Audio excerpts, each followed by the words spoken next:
Bienvenue au journal africain du jour qu'on entamera sans tarder avec le Niger et un nouveau round de pourparlers qui s'ouvre. Une délégation du Conseil national pour la sauvegarde de la patrie reçue à Conakry par les autorités militaires guinéennes auxquelles elle a demandé un soutien renforcé pour affronter les défis à venir alors que Niamey est sous la menace d'une intervention militaire de la CEDEAO.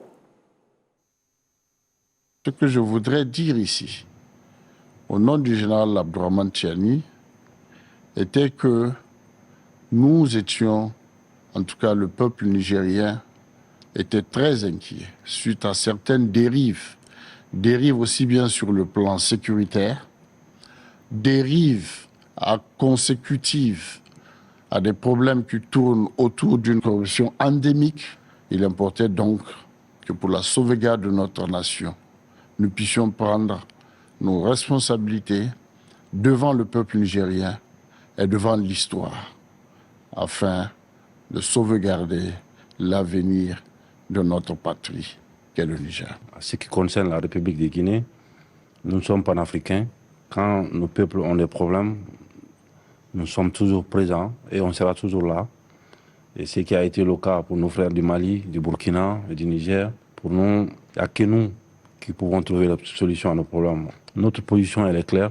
C'est vraiment de faire face aux problèmes de nos peuples, qui est pour nous très très important.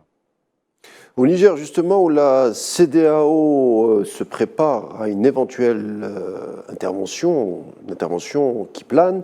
En attendant, le bloc ouest-africain vient d'annoncer son intention d'envoyer une commission parlementaire pour rencontrer les autorités militaires nigériennes.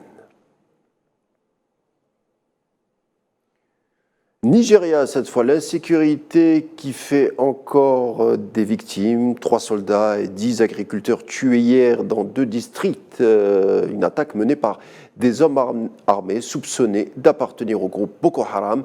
Attaque qui s'est déroulée dans le nord-est du pays.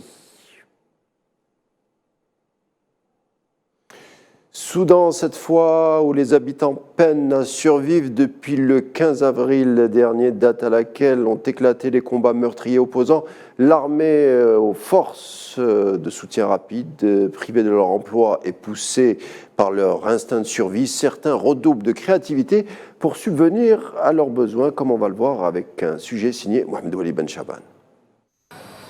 À Khartoum, la vie semble avoir repris timidement le dessus après plusieurs semaines de conflits armés qui ont privé de nombreux Soudanais de leur emploi.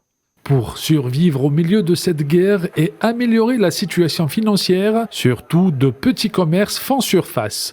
Les Soudanais font preuve de créativité pour subvenir à leurs besoins et à ceux de leurs proches et familles. La guerre nous a infligé beaucoup de dommages. Nous avons quitté nos maisons, nos meubles et tout ce que nous avions. C'est tragique. Je suis venue ici et j'ai acheté cette échoppe parce que nos conditions de vie sont très mauvaises. Je n'en peux plus. Je vous le jure, si je paye le petit déjeuner, je me retrouve dans l'impossibilité d'acheter le déjeuner à mes enfants. Sans travail, je ne peux pas subvenir à mes besoins. C'est la première fois que je travaille sur un marché. Je n'aime pas ce travail, je ne suis pas à l'aise, mais je n'ai pas le choix. Je suis obligée de faire ce travail pour pouvoir me nourrir et vivre. Des activités commerciales exercées même contre le gré de ceux qui s'improvisent commerçants à leurs heures perdues. La situation les y oblige. J'avais de grands rêves, mais j'ai perdu espoir et je ne comprends plus rien. J'ai rangé au placard mes ambitions d'être une enseignante brillante. Je me retrouve aujourd'hui au marché en train de cuisiner. Je ne l'aurais jamais imaginé. Je suis triste et j'ai honte de ce que je fais. Mais c'est la guerre, je n'ai pas le choix.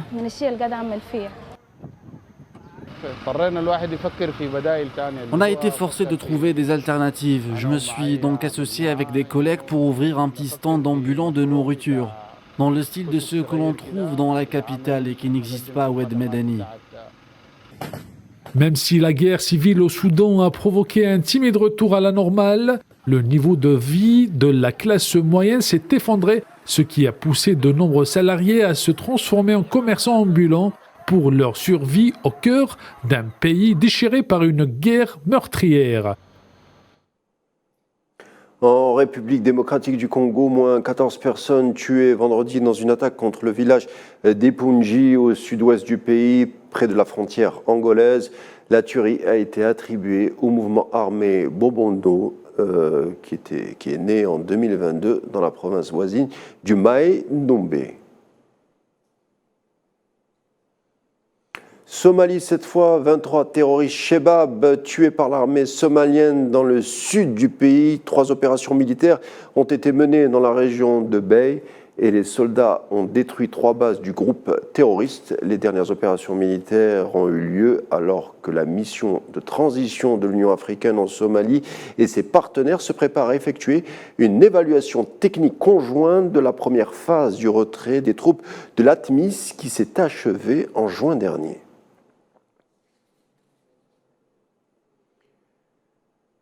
En Guinée-Bissau, un homme nouveau qui voit l'émergence d'un gouvernement. Les principaux ministères reviennent au Parti africain pour l'indépendance de la Guinée-Bissau et du Cap-Vert. Ce nouveau gouvernement compte 34 membres contre 31 dans le précédent.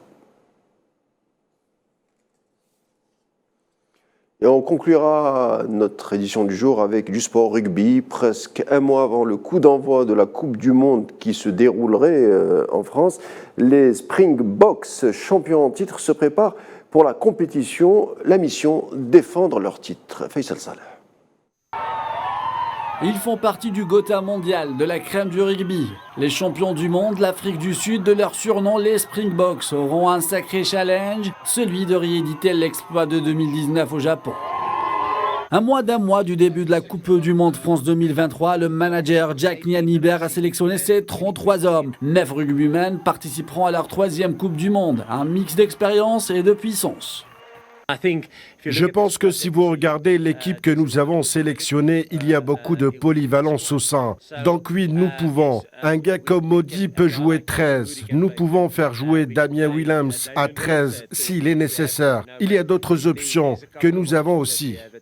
Les Springboks ont quitté samedi les côtes africaines direction le vieux continent Cardiff où les Sud-Africains ont posé leurs bagages afin de préparer la Coupe du Monde et d'y défendre leur titre. À Cardiff, les Boks affronteront le Pays de Galles samedi 19 août et la Nouvelle-Zélande à Londres le vendredi 25 août, avant de s'envoler pour la France et rejoindre leur camp d'entraînement. Nous sommes champions maintenant. Et la dernière fois, nous étions des outsiders. Je ne pense plus que nous soyons des outsiders. Mais nous ne sommes pas non plus favoris en même temps. Je pense que nous avons un peu plus d'expérience. Nous savons à quoi nous attendre et nous avons fait du chemin. Il y a beaucoup de gars qui ont gagné la Coupe du Monde pendant cette période. Donc il y a beaucoup plus d'expérience que la dernière fois. Premier match officiel lors de cette Coupe du Monde 10 septembre, les Springboks affronteront l'Écosse à Marseille. Lors de la seconde journée le 17 septembre, ils seront du côté de Bordeaux pour jouer la Roumanie, avant de défier le 23 septembre la redoutable sélection irlandaise au Stade de France. Face au Tonga le 1er octobre, les Springboks joueront la 4e journée. L'objectif est donc clair pour les Sud-Africains, conserver leur titre mondial, un second trophée consécutif du genre, un exploit déjà réalisé par une seule nation, la Nouvelle-Zélande. Et pour devenir la première nation à remporter une Coupe du Monde à 4 reprises. Les Springboks savent à quoi s'attendre. Voilà pour les informations africaines du jour. Merci de les avoir suivies. Tout de suite la météo. Bonne suite des programmes sur Al24 News.